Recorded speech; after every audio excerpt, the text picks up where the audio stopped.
At 31 years old, Diane Hood was battling lupus. Lupus is a disease that occurs when your body's immune system attacks your own tissues and organs. And the big thing about it is it creates a slew of unexpected symptoms. It can take a while to even be diagnosed while people are struggling with the symptoms. And then afterwards, they are just so random, so debilitating, and it's incredibly stressful. Now, Diane was married and she had a supportive husband, but he also had his reservations of how her disorder was affecting him. But he was a good man that was Christian, always around for the kids. But, for some reason, he wasn't able to really give Diane the support that she needed. And she ended up finding a community. Lupus is a disease that flares up. And so, physical, even psychological stress can really cause a lupus flare up. So having these support groups where everyone's sharing their experiences and talking is just incredibly healing. And this is an amazing thing that Diane needs. And while she's there, she actually becomes really good friends with this woman named Karen. And their bond was really special. You guys know,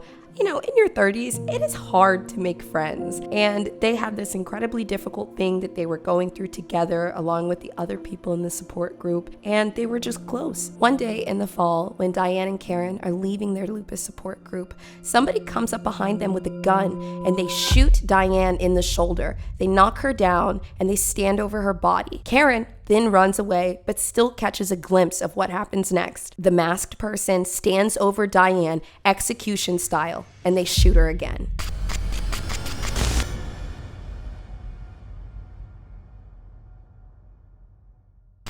Welcome back to another week, another Sinister. I'm your host, BOZE. I'm here with you every week on YouTube or wherever you get your podcast. Obviously, I'm a bit sick this week. But the Sudafed has kicked in and let's keep it rolling. I also wanted to mention very quickly something that was pretty cool. I don't know if you guys know this, but Sinister was recently featured on an episode of Dateline.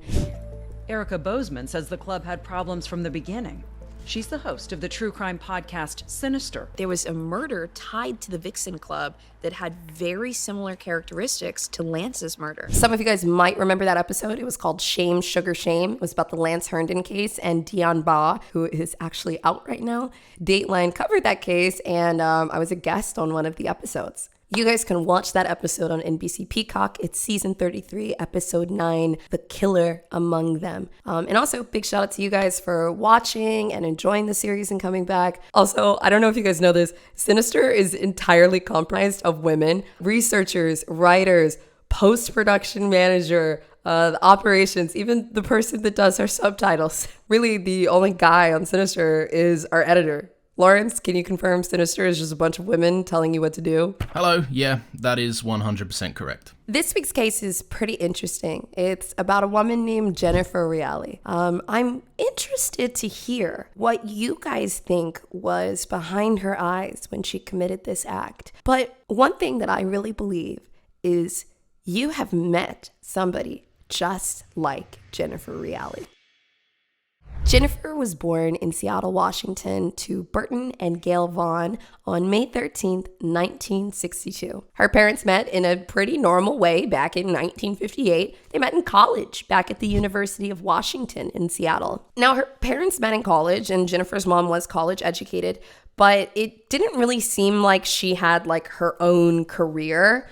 She kind of just, dove into the life of her husband. And maybe it was that she didn't really have to work because her husband became a very prominent architect in Seattle for many decades. He had a long and fruitful career. Now, that's the parents. So for Jennifer, one thing that I thought was pretty interesting was her dad was just a normal, upstanding guy, studious, did his job, served the town, always nose in the books doing his works, right? Well, for some reason, Jennifer likes bad guys. From a very early age, she liked, the guys that were a little emotionally unavailable, very controlling, probably a little insecure, typical bad boy. When people spoke of Jennifer, and actually, it's just so evident in, the way she speaks about things. Even in an interview that she did with Candace DeLong years and years and years after the crime, she is somebody that seems very eager to please. Her purpose is how can I help? How can I be of use?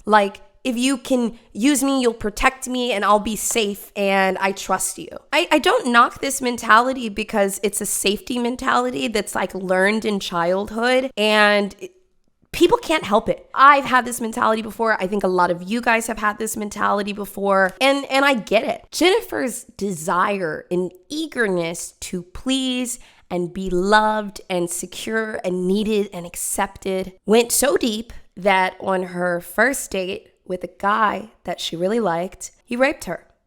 And then afterwards, she wanted to have a relationship with him. They stayed together for a year after that. Now, perhaps it was out of fear, or maybe it was just because she didn't know any better. She didn't know that people that love you are not supposed to do this to you. Man, it really breaks my heart. And, I don't think she told anybody until years later. And that's how it goes sometimes. Sometimes people lock things up in their brain. And then when they retell them later, you have to have an external person, a friend, say, that was not your fault and that was not consensual. So, a lot of things could have happened there as to why. But the bottom line is she wants to be loved.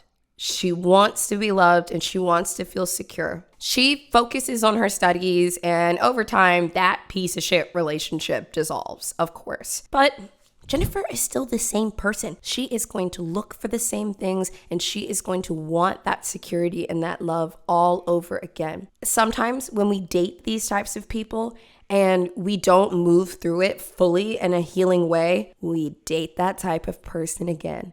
And sometimes again and again, until our brain stops putting us in these scenarios. It's so unconscious. It's very unconscious. I want to remind you that in Sinister, I am not just here to tell you about the crime and everything that happened in the court proceedings and da-da-da. I really like to dig into people's childhood. So anything I can find in the court records, anything I can find online through like interviews, stuff like that, that is where we always start with Sinister. And a lot of killers have very, very unfortunate, sad, and abusive pasts. But we got to remember, a turning point is coming. So save your empathy for, who Jennifer was and what happened. And don't forget that there is a turning point. Because please, please, please do not forget about Diane Hood, who was just coming out of her lupus support group. Have you ever walked out of the house before and realized you forgot to put on deodorant, but it was too late? Now, what if you had 72 hours of protection from your deodorant you put on the day before? Then you're fine for a couple hours. Listen, that is the beauty of Lumi. Now, look, if you're like me, I like to put my deodorant on every day, but what's better than realizing you are fully protected with Lumi's odor control? Lumi is a whole body deodorant that's safe to use from head to toe, and it was actually created by an OBGYN. They wanted to make a product that was baking soda free, paraben free, but actually also did its job. That's how we got to Lumi. And hey, no matter how you like to apply your deodorant, Lumi has options for you. They have a solid deodorant stick, a sweat control deodorant, and a spray deodorant. Now look, for scents, I'm a fresh girl, okay? I like to smell shower clean. But for you guys that like some fun scents, they have clean tangerine, lavender sage, and toasted coconut. That is so cute. Not only is the Lumi starter pack perfect for new customers that want to give it a try, but you get a little bonus discount with it. All customers, not just new ones, get 15% off of all Lumi products. And you can actually combine it with the already discounted starter pack. So you guys can use my code SINISTER for 15% off of your order of Lumi. And hey, whether you're a returning customer or new, you still get the discount. All you got to do is use the code SINISTER at LUMEDEODORANT.com. So Jennifer's finishing up with school. She got out of that other relationship and she ends up meeting this new guy named Ben Reali. Ben wasn't like the typical bad boy that she really liked, but he was a captain in the U.S. Army. He had power, authority, dominance. It, still kind of gives her that same security of the other guys too. He also had an interesting hobby of collecting antique guns. I mean, like guns from the 70s and the 60s that were worth like thousands of dollars, like cowboy guns. So far, Ben Reali is kind of checking out. He's got a stable job. He's got a hobby. He's, a dominant guy. Like, okay, check. But then he kind of goes to Jennifer and he's like, we need to get married. And she's like, yo, I'm 22. And he's like, yeah, I want to marry you. It was a bit too soon. even for fucking Jennifer. You know, I'm like, yo, was Ben trying to get these military benefits? Like, was it, because when Jennifer retold this, it didn't seem like he was like, I'm so in love with you, I want to be with you forever. It was like, we need to get married. And she was actually kind of hesitant on it. Like, she's on track to be an architect. She's a young, pretty girl. She literally just met this guy. And he's like over here in her ear, like, it's now or never. Like, we need to get married right now. And, you know, she kind of starts to open up to the idea. And like for Jennifer, it's like, oh, will I ever find love again? I already like this guy. Okay, well, maybe. And then as he kind of started to withdraw, she felt like she had to have somebody. She couldn't live without him. And she says, you know what, Ben, let's get married. So at the age of 22, she married 24-year-old Ben Reali on June 11th, 1984 in Washington. Now, one thing about Jennifer is she is this kind of like demure girl, but she also does love a little thrill. That's why she liked the bad boys. So once she said yes to the wedding, this was like a little exciting to her. Like, fuck it. Yeah, let's get married. But the marriage was soon filled with not only control, but once again, sexual violence. And another shocking turn that this took was when Ben and Jennifer had children and Ben would be sexually violent towards her, he would actually say things to his kids about it. He was doing things wrong in the house and he wanted other people to participate so he didn't feel as bad. And the way he did that was by making jokes about assaulting Jen to his kids.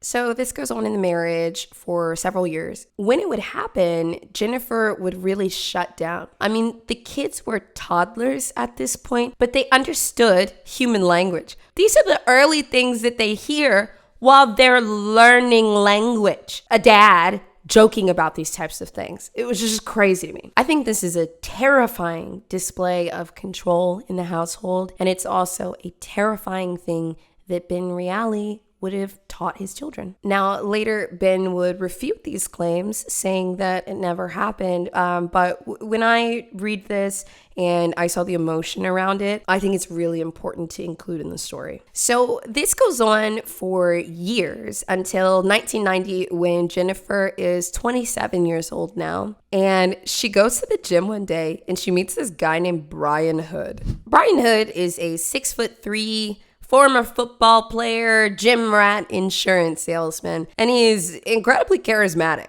I think you can actually tell how charismatic he is even in his mugshot photo. I mean, he's smiling, kind of laughing, like he's like a jolly guy. Brother, you're being arrested. But that's me getting ahead of myself. You know, on this day in 1990, when Jennifer met Brian at the gym, she just saw a guy that she thought was hot. And guess what? Brian's into her. He thinks she's attractive too. Not only is he friendly, charismatic, passionate, he also seems like a way out. Jennifer loves the feeling of a man's love. She wants to feel secure. She wants to feel safe. She wants to feel admired. Maybe it really puts her like in her femininity when this bad boy can take care of everything. And Brian Hood presented him as such. Not only that, he was a good dad. He was a good dad and he was a Christian man. He was, to her, the whole package. Oh, Jennifer is completely enamored with him. He will save her, she thinks. And what does Brian like about Jennifer Reali? Well, she's hot and she's a housewife and a mom. And he likes that. You want to have my babies and take care of them while I run around and smile at people? Great. Let's do that. I am not kidding. He actually said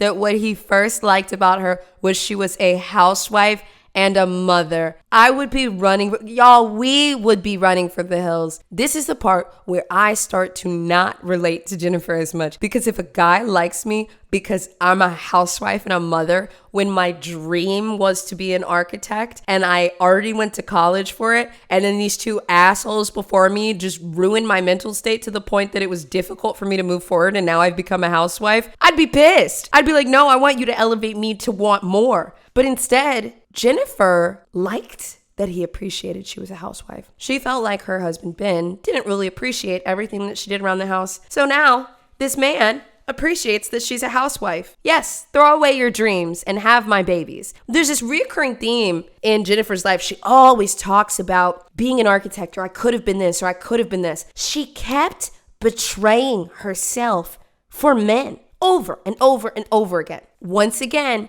I like to highlight these things because I ask you now, some of you guys may not relate to this. How many times have you betrayed yourself because you wanted somebody to like you? That's where Jennifer's at. This is a point where I think she should have taken the kids, broke up with that dude, said, I'm a single mama and just do me. I got my degree. I could go work at an architecture firm. Nope. She prepares to jump into another one. And this is going to be the worst relationship yet. Now, remember I said that he was a great dad? Well, he's a great dad and he's married. But despite this, and despite his Christian background, Jennifer and Brian start flirting. They start flirting pretty heavily. They start anticipating seeing each other at the gym all the time. They exchange numbers, they chat, they work out together. You know, Jennifer's coming in wearing little cute outfits. Brian's loving it. I mean, this is like a whole thing to the point that the other gym patrons and the people that worked there noticed. They're like, are you guys even working out? Jennifer has fully placed this man on a pedestal. She sees no fault in him, no red flags, only light. These gym conversations started to get very personal, and Brian confides in Jennifer. He says his wife is very sick. She's incredibly sick. She has lupus. And he also tells her she's dying. And I just want to put her out of her misery. And Jennifer is eating this up. Oh my gosh, you're going through so much. This is horrible. This is so sad. I'm so sorry. Let me be there for you. Brian comes off as a supportive and loving husband, but he also shares his struggles. Now, it is true. When a couple has a situation where one has a chronic or severe illness, it can take a huge toll on the other partner, a huge toll. And that other partner can often feel incredibly guilty because their loved one is the one suffering. But they are feeling things too. They're feeling neglect. They're feeling like they're spreading themselves too thin. They're feeling like they've lost the relationship they previously had. And a lot of times they feel incredibly alone. And it's not always like that, but it can be when somebody's condition is pretty serious. Brian comes off as a supportive and caring husband, but there is just something kind of strange to his tone. But he's struggling, and Jennifer just wants to be there for him. She wants to be of use. Now, as they get to know each other, they decide to take their relationship outside of the gym. And one day, Jennifer's husband is out for work and she invites Brian Hood over. Jennifer's husband, Ben, he was away on military duties. So she was at the house on the property saying, Brian, come on over. Now, Brian and Jennifer both know that they are married to different people, but it's obvious that they're attracted to each other. So Brian makes a pass at Jennifer that night. Maybe it's that Brian is just so hard to resist and he's charming and persistent. Or maybe Jennifer is unable to set this boundary again. Or maybe she really liked Brian and they were like, let's see where it goes. But ultimately, they do become intimate that night and the relationship deepens. After Brian Hood doesn't spend the night. He goes home. And on his way out the door, he says to Jennifer, we're one in the eyes of God now. This comes off to me as quite a manipulative statement, but to Jennifer, it's beautiful. This thing that might make her feel used or guilty or that she's cheated on her spouse has now become something spiritual, something biblical, something intimate that bonds them together. And her mind flips. We are now one in the eyes of God. I don't know if you guys watched the Lori Vallow episode, but it's giving Chad Daybell. It really is. This guy uses religion to make himself look like a good guy, and then he also uses religion to manipulate. But there's actually an article about Brian Hood that I found later, and they referred to him as Bible-quoting husband. He loves to quote the scripture. He loves it. Also, sorry if I don't know if my voice is annoying anybody so far yet. I promise I generally do not sound like this. Don't forget, if you like Sinister, don't forget to like it on YouTube, rate it 5 stars on Spotify, and subscribe to the channel if you want to come back for weekly stories. I'm sick, okay? You can tell. And what do you do when you're sick? You drink water, and to make it better, electrolytes. Oh my gosh, having the IQ mix handy has just been a blessing. I mean, listen, whether you're feeling a little sick after the night of drinking and you want some extra electrolytes, or whether you're sick like me right now, The magnesium, the lion's mane, the electrolytes, it's everything. And guess what? Whether you use your IQ products daily, weekly, whatever, or whether you just like them and you like to keep them in the house, I cannot tell you how many times I've reached for an IQ coffee, reached for an IQ mix, reached for an IQ bar. Oh my God, it's a godsend. I also like, since I've been using the IQ Joes a little more, that's the coffee product, that it doesn't make me jittery. I just find, maybe it's as I get older, coffee's starting to make me a little jittery. So you have to have products that add a little extra ingredient. In this case, they add magnesium. And I don't know if it's the magnesium, but I don't feel as jittery and I have the energy. I'm an IQ bar fan. And if you want to try it, you can get started with the ultimate sampler pack. In the sampler pack, you get 7 IQ bars, 4 IQ mix sticks, and 4 IQ Joe sticks. And of course, they're giving us a discount. 20%. 20%. Listen, it's already a little bit cheaper when you buy it in the sample pack and you add on the 20%. Like, let's give it a go. For this one, you can get your 20% off and actually also free shipping if you text SINISTER to 64000. That's text SINISTER to 64000. Messages and data rates may apply. See terms for details. Now, that was just their first intimate meeting. After this, Jennifer is hooked and they begin a full-on affair. Where do they hook up the most? In the back of a Jeep Cherokee. You know, it's interesting. Jennifer sees him as this savior, this wonderful man that would treat her right and would be so sweet while he's cheating on his wife, talking smack about her and hooking up with this lady in the back of a car and then saying, okay, Jen, see you later, go with God. And she's just eating it all up. Once again, this is another part where I really start to disconnect from Jennifer Reali. If that isn't enough to say that this is just a messed up affair, the next thing that he tells her is, I could really be with you and I feel like I'd be a lot happier if, Diane was just dead and she was put out of her misery. She's really suffering.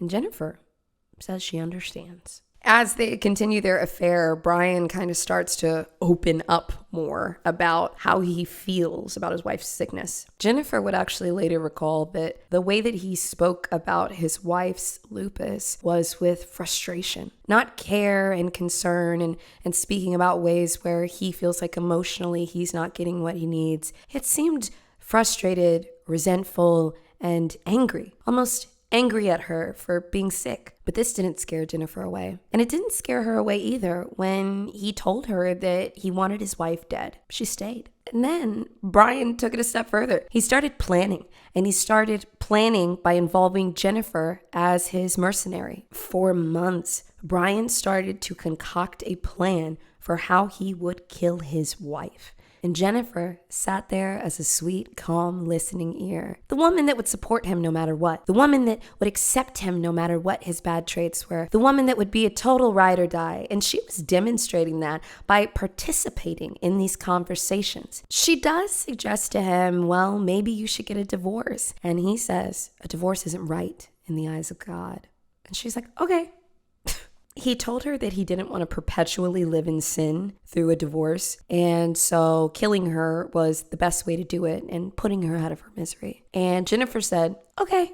Over the course of a few months, this guy starts saying crazier and crazier shit, intending to harm a woman that he vowed to love and take care of in sickness and in health. Yet he's having these conversations with Jennifer and she is just going down that dark road with him. Now, once again, gonna remind you, empathy cat. Do you have it on or do you have it off? Because I really think it is time to take it off now. Brian tells Jennifer that he thinks that God sent her as an angel to help him. She's already suggested the divorce thing a couple of times. And she's like, well, I thought you were a Christian. And then Brian tells her, well, we've already committed the sin of adultery, so murder is not much worse. It's fine. And also, we're helping somebody. We're helping somebody that's sick. And Jennifer says, okay. He keeps going. He starts using passages from the Bible to try to persuade her that killing Diane is okay.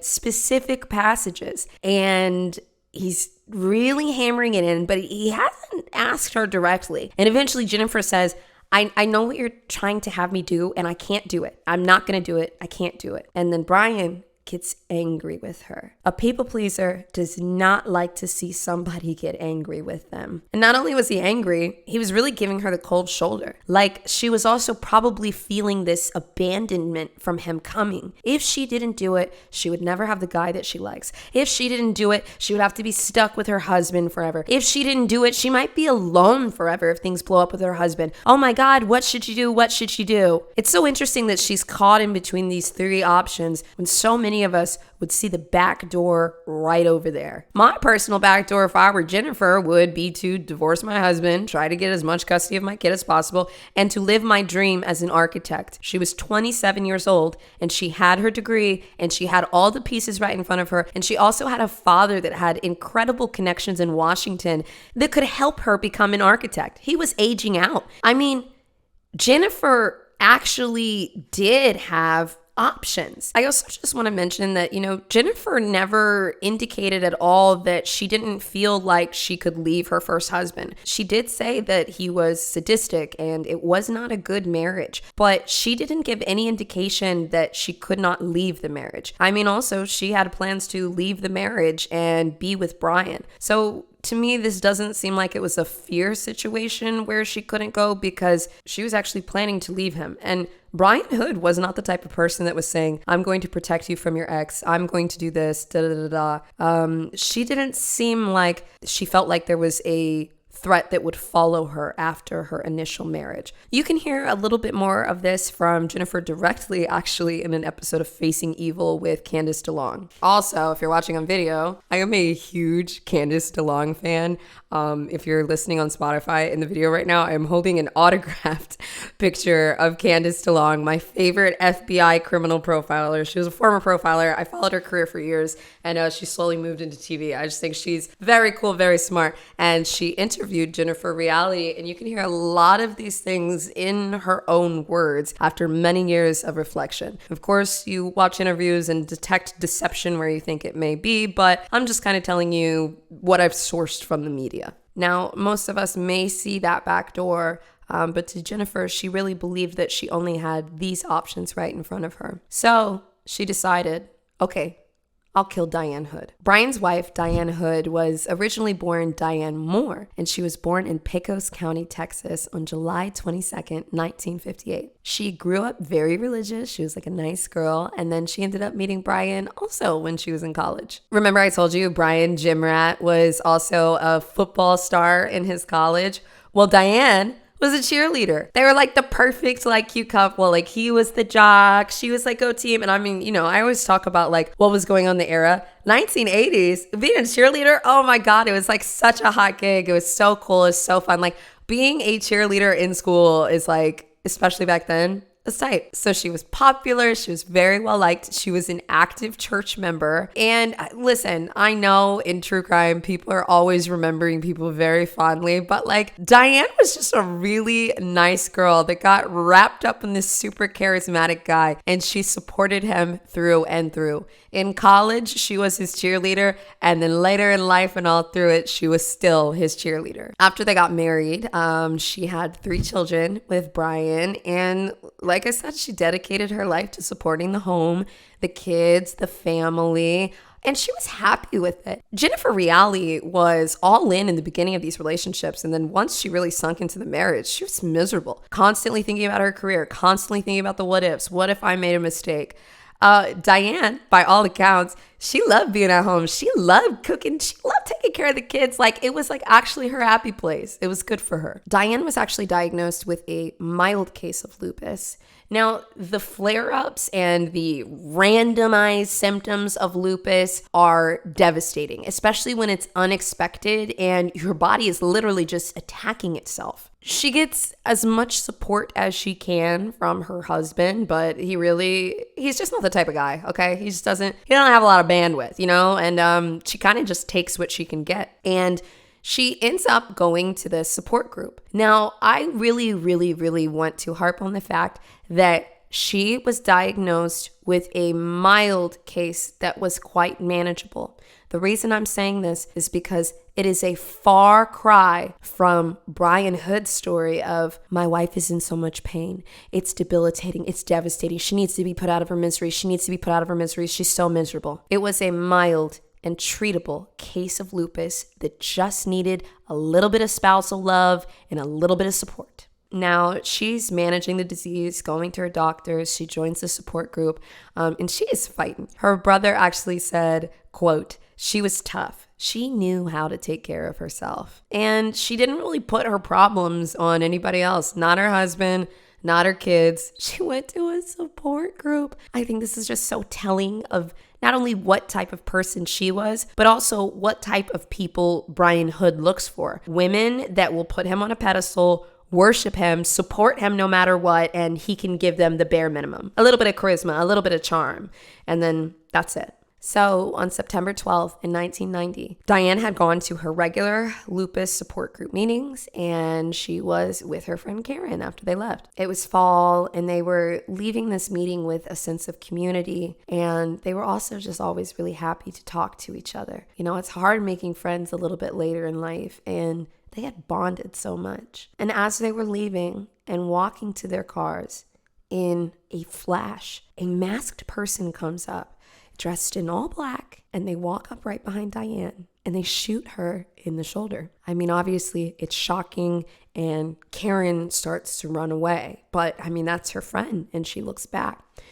She can't see who the person is, but she can see that Diane is on the ground. She sees the person standing over her with this execution style stance, the intent to kill. Obviously, this terrified Karen. She ran into the building, and then she heard another gunshot. That gunshot would then go on to hit Diane's heart and her lungs. Karen sees the robber grab her stuff and run off. They call EMTs and paramedics immediately, and when they get from the scene, Diane was laying in a pool of blood, still alive, gasping for breath, trying to survive. A nurse nearby had been doing compressions, and they took her into the ambulance and they pronounced her dead at the hospital. So obviously it's time for an investigation, and they bring in somebody that some of you may be familiar with. It was Lieutenant Joe Kenda. For many years, he had a true crime show, I think on ID Discovery. It's actually quite good. I enjoyed it quite a bit. This was a case that he worked on in the 1990s. So when the investigation starts, he assumes that this is a robbery gone bad. But Karen tells him one major detail. She said that when the robber took the purse and ran off, they threw it over their shoulder like a woman would. They didn't just grab it down below and run off. They didn't, have all their things just in their hands. They took it and they put it over their shoulder just like we as women do. I mean, this is like a pretty distinct thing. So she couldn't see a face. She couldn't see a figure, but that's what it looked like. Regardless, Joe Kenda still thinks this could be a robbery, male or female, but he decides to investigate a little bit further. In a garbage can nearby, the investigators in the K9 unit find a olive drab field jacket, a pair of gloves, a black ski mask, and camouflage pants. Also, a little bit of brown hair. So this is pretty vital if they have somebody they have their eye on. So they need a suspect. He starts to dig into Diane's life. Well, there was one really interesting thing about her life insurance policy. I had never heard of this before, so I don't know how common it is, but Diane's life insurance policy said that the payee would receive $100,000 and double that if the person was murdered. This money would go directly to her husband, Brian. He also finds, through the autopsy, they send the bullets to ballistics, and these bullets are very strange. They belong to a Colt Peacemaker. This is a gun from 1872. It is a single action army revolver. It's kind of like a cowboy gun. It's very unique, very rare. It is worth thousands of dollars. I mean, could it be an heirloom? Sure. But this seems like something an antique gun collector would have. Not an heirloom. After putting a few pieces together, And speaking to Diane's husband, he starts to think, I don't think this is a robbery. This sounds like an assassination. Now, Brian Hood, the husband, he was suspicious, but he had an airtight alibi. He was with his kids that night, all 3 of his kids. Also, he was well liked by neighbors, co-workers, everybody. That was the charisma. But when he was questioned, Brian admitted that one of the things he loved to do was work out, and he was always at the gym. I really don't know if everybody in this story is really dumb or if Joe Kenda is just an amazing investigator, and that's probably why he ended up getting a TV show later. I mean, he knocked this whole thing down.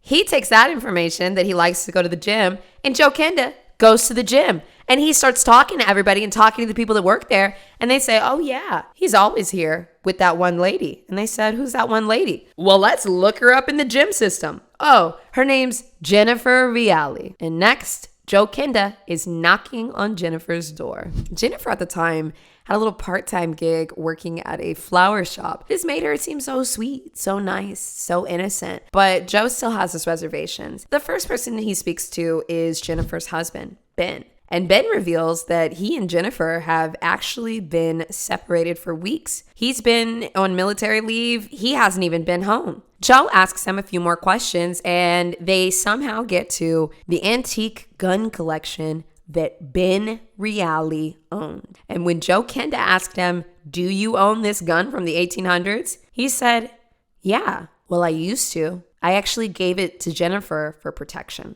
At this point, she's not getting away from Joe. Like, you know, as long as the prosecution puts all their evidence together, it's pretty solid at this point. But obviously, he needs to collect more. He takes the clothes and tries to show them to Ben. And Ben doesn't want to look at them. The clothes that they found on the scene. He doesn't want to look. And Joe says, I need you to look at these clothes, man. I need you to look at these fucking clothes. And it got real because Ben kept saying no. And then Joe said, okay, well, if you don't look at these clothes and confirm that they're yours or Jennifer's, I'm going to call your sergeant. And you're either going to be discharged and then arrested for murder or arrested for interfering with a murder investigation. And Ben said, fuck, okay, yeah. Those are my clothes. But I haven't been home in weeks. So this is Ben's old gun. This is Ben's old clothes. They were all at the house he used to live in, but he has been on post for 3 weeks and estranged from Jennifer. She is the only one that was at that house with the gun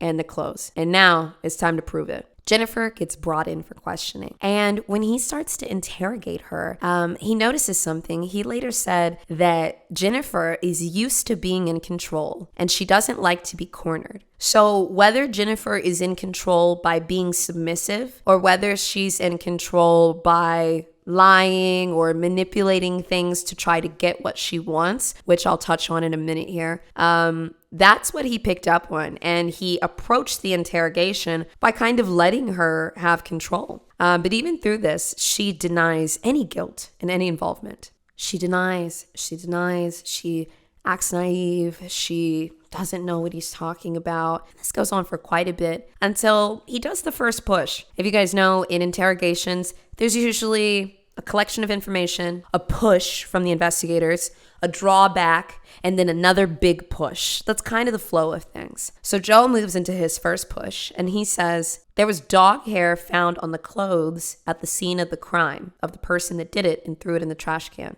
And Jennifer's like, okay. And they said, the hairs matched your dog. Her animal's hair was on the clothes. She broke after this. I mean, this one thing just busted through the whole damn. She couldn't contain it. She couldn't contain it, and she confessed almost immediately. She admits to killing Diane for Brian and attempting to make it look like a robbery, and they arrest her that day. I also think Brian's mugshot here is very telling. If you guys are listening on audio, please look it up. Look up Brian Hood mugshot. He's smiling in it. Jennifer was arrested for first-degree murder And then Brian was afterwards arrested for conspiracy to commit murder as well as first degree. The mastermind of it all usually gets first degree premeditated because the ideology is that the crime would not have happened if it weren't for them. And of course, that's true. Jennifer Reali would have never met Diane Hood and would never have killed her if Brian wasn't feeding her Bible quotes and saying they were spiritually linked and hooking up in the back of a Cherokee, okay? So not to say that Jennifer didn't have the potential in her to kill somebody else, but in the context of this crime, Brian Hood absolutely must be charged with first degree murder for the planning of the murder of his wife. This ends up blowing into a media frenzy. You guys remember in the 80s, there was a really popular movie, Fatal Attraction with Glenn Close. Well, Jennifer got dubbed the Fatal Attraction Killer. And with how big that movie was, I mean, this was a huge case, huge case. And then, oh my God, poor Jennifer's parents, the architect and his wife, they had to pay like $300,000 in legal fees. And this is like in the 90s, right? To try to get Jennifer out of this situation. They didn't go public defender. They paid. And they took that out of their savings, their funds, all to try to help their daughter. They spent $200,000 in cash, and then they pulled out a third mortgage, which included a promise to sell the house that her father designed for their family 27 years earlier in order to get the money to pay for her legal fees. I honestly, I bet you that really broke Jennifer too. People tend to disassociate through like the court stuff sometimes to get through it, but sometimes it comes back to home when they see their parents crying in court, or when your architect father has to sell the home that he designed when you also wanted to be an architect because you were obsessed with this man.